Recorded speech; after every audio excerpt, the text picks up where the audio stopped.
Okay, so the ending of this week's chapter is probably the angriest and most excited to read the next chapter I've been in a long time when it comes to Eden Zero. Because in case you guys haven't read it, the ending cliffhanger that we leave off with this chapter is that apparently somehow Killer and Clown have snuck their way on board the Eden Zero ship, and no one is aware of the fact that they're there besides Lobelia, who only came across them because of the fact that she was trying to sneak off the ship in order to go help out Rebecca.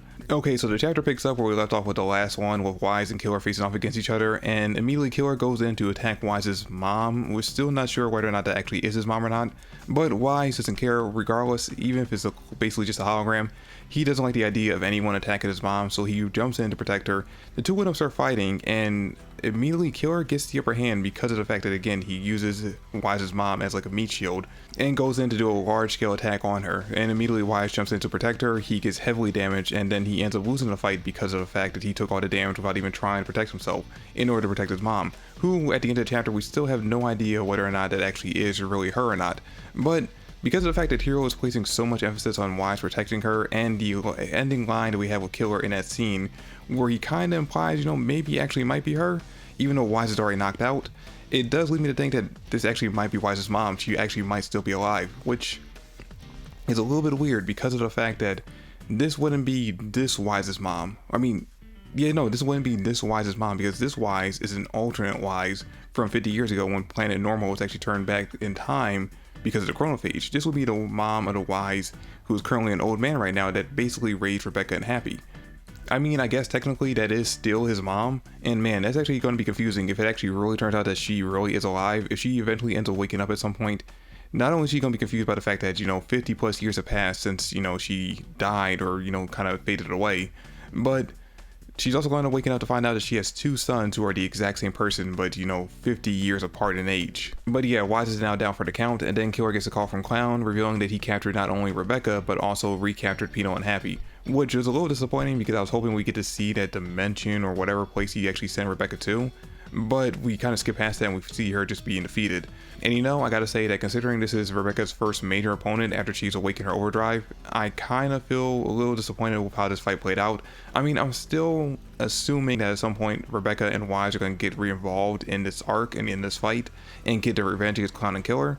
But if this actually ends up being the end of their fight against those two, it's a little disappointing, at least when it comes to Rebecca. We at least got to see Wise use his overdrive in the last arc and he won that fight. But the fact that this is Rebecca's first fight after activating her overdrive and she loses, it's kind of disappointing, and you know, at least to me. And we check in with Shiki and we get to see him use his gravity powers to break his way out of the restraints that Killer put him in the last chapter. But we don't see him break out the like virtual world that Killer had him stuck in. So I'm guessing that he's probably going to be trapped there until Killer gets defeated. Then we cut over to the fight between Brigandine and Homura, and we can see that Homura is actually losing this fight pretty badly. I mean, it looks like it's pretty much a one-sided fight in Brigandine's favor. Like, Homura is very banged up, while Brigandine doesn't look like he even has a scratch on him. And we actually end up finding out from Homura that he's possibly the strongest opponent that she's ever gone against, which makes sense considering what we end up finding out about Brigandine literally the next page after that. So apparently Brigandine's whole purpose was that he was built to defeat Valkyrie. And in order to make sure he succeeded in that mission, Ziggy made Brigandine have the highest power output out of all the Dark Stars, so he's effectively the strongest out of the four of them. But of course, as we already know, Valkyrie died before the two of them could fight.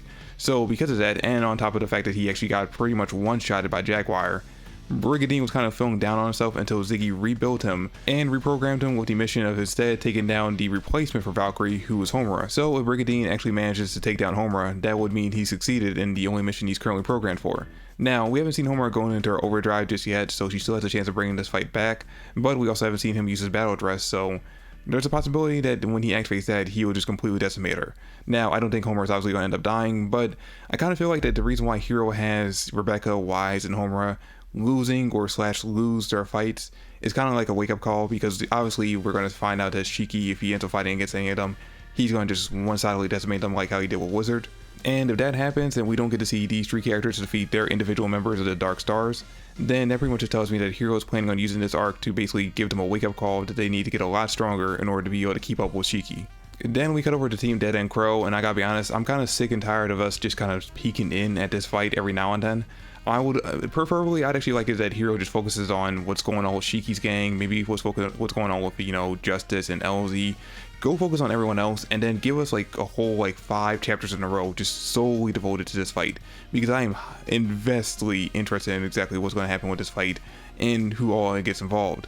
and I want to see exactly how they end up taking down Dead and Crow. I don't want to just peek in on it every now and then. I want to actually get full-on chapters devoted solely to this fight. And I'm hoping that maybe we'll actually might get that, you know, kind of sidetracking what's going on right now with the Killer and the Clown making their way onto Eden Zero's ship, and just kind of focus on that fight alone before going into that plot point. But yeah, I'm kind of sick of us basically just peeking in at this fight every now and then. Anyway, like I said, we peek in on it, and basically we get to see that they're all just kind of struggling against Dead and Crow right now. And while everyone is focused on Dead and Crow, this is when we cut over to Lobelia making her way to the docking port of the Eden Zero, and she's really trying to find a ship so that she can leave the Eden Zero so that she can go help Rebecca. But this is when she actually ends up running into both Clown and Killer, and based on what we found out about Brigadine just a few pages before, it is basically implied that they're here on the ship in order to kill both Hermit and Sister. And I've already said plenty of times what my theory is as to what Hero was planning on doing with the 4 original Shining Stars, so more than likely we might have to end up saying goodbye to one of these 2 characters before the series is over, or before this arc is even over.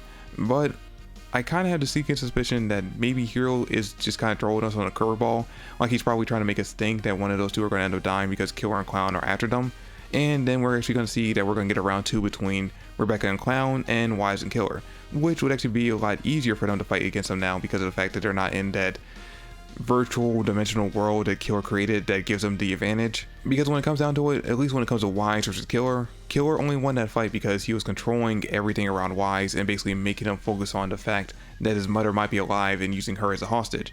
That's the only reason why he won that fight. When it comes down to it, we don't know if that wasn't a factor, if Wise would have lost it by pure power. He might have won. So seeing a round 2 between those 2 might actually be a long drawn out fight. And when it comes down to Rebecca versus Clown, I kind of still lean in Clown's favor, but with everyone else there to back her up, I think Rebecca actually will walk away with the victory, especially if her and Sister team up. So yeah, I'm thinking we're actually going to see a round 2 between these 2 groups, and not end up seeing one of these Shining Stars end up dying in this arc. But anyway guys, that's pretty much it for this review. That's it for the chapter. Thanks for watching. I hope you enjoyed. I'm actually really looking forward to seeing what happens with this whole Clown and Killer being on board the Eden Zero ship thing, especially when it comes to Lobelia being the one to actually come across them, because I still have the suspicion that Lobelia being put in danger is actually going to be the trigger to get Rebecca over her whole fear of using reverse. But anyway guys, that's it for the video. Thanks for watching. Hope you enjoyed, and I'll catch you all in the next one. Peace.